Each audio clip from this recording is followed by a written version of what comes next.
Brexit officially begins as Theresa May triggers Article 50. UK Prime Minister Theresa May filed formal Brexit divorce papers on Wednesday, pitching the United Kingdom into the unknown and triggering years of uncertain negotiations that will test the cohesion of the European Union.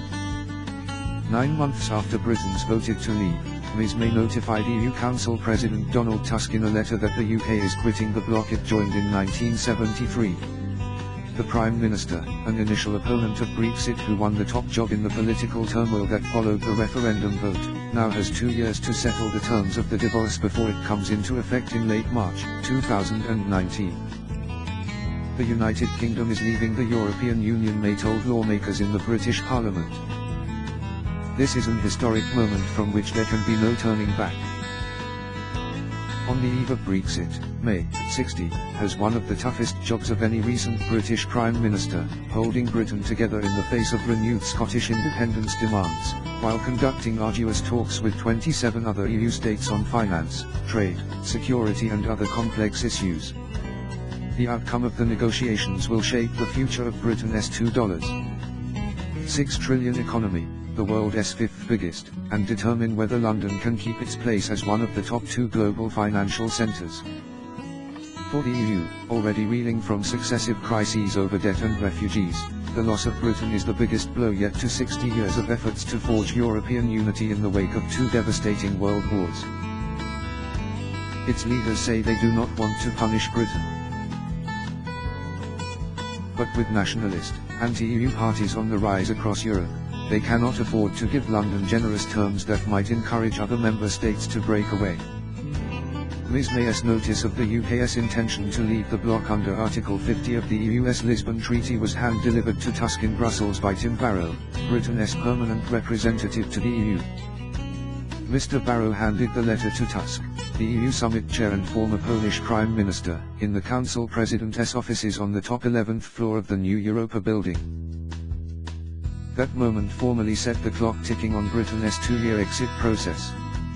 Sterling, which has lost 25 cents against the dollar since the June referendum, rose almost half a cent on the news of the Brexit trigger, reaching highs of $1.2478.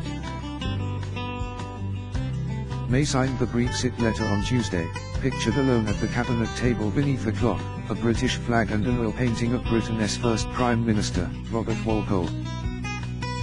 Brexit deal. Ms May's 6-page Brexit letter set a positive tone for the talks, though it admitted that the task of extracting the UK from the EU was momentous and that reaching a comprehensive agreement within 2 years would be a challenge. Within 48 hours, Tusk will send the 27 other states draft negotiating guidelines. He will outline his views in Malta, where from Wednesday he will be attending a congress of centre-right leaders. Ambassadors of the 27 will then meet in Brussels to discuss Tusk's draft. Mr Tusk said the EU would seek to minimise the cost to EU citizens and businesses and that Brussels wanted an orderly withdrawal for Britain. "We already miss you," Mr Tusk said. "Thank you and goodbye." The course of the Brexit talks is uncertain. Ms May has promised to seek the greatest possible access to European markets but said Britain will aim to establish its own free trade deals with countries beyond Europe, and impose limits on immigration from the continent. She has acknowledged that those measures would require withdrawing from the EU single market of 500 million people, founded on the principles of free movement of goods, services, capital and people. "We should work together to minimize disruption and give as much certainty as possible," Ms May said in the letter, adding that she wanted to strike an ambitious free trade agreement with the EU. If, however, we leave the European Union without an agreement, the default position is that we would have to trade on World Trade Organization terms, she said. Her priorities also include leaving the jurisdiction of the European Court of Justice and securing frictionless trade with the bloc while ending full membership of the customs union that sets external tariffs for goods imported into the bloc. She wants to negotiate Britain's divorce and the future trading relationship with the EU within the 2-year period, though EU officials say that will be hard. The time frame is damn narrow, said Martin Schiefer, a spokesman for the German Foreign Ministry.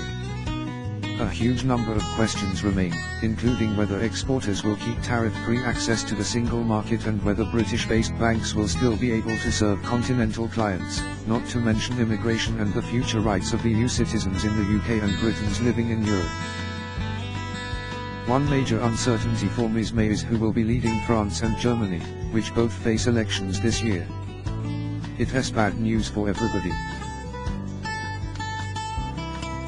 It has a wedge pushed into the European project, French centrist presidential candidate Emmanuel Macron told Europe 1 Radio.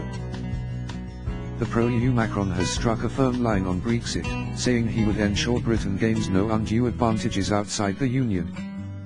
The Sun, Britain's most popular newspaper, projected giant messages to Europe including Dover and out, goodbye and see EU later onto the white cliffs of Dover facing the continent. In the French media, the response was less celebratory. The Liberation newspaper led with the headline, "We miss you already." Or do we?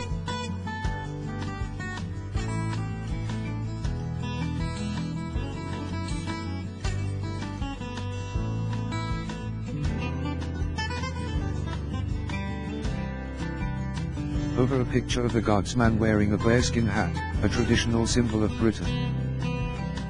United Kingdom. British Chancellor, Philip Hammond, said he was confident the country would negotiate a customs arrangement with the EU that would allow for borders to be as frictionless as possible after Brexit. At home, Ms May's United Kingdom is divided and faces strains that could lead to its breakup. In the Brexit referendum, England and Wales voted to leave the EU but Scotland and Northern Ireland voted to stay. Scottish nationalists have demanded an independence referendum that Ms May has refused.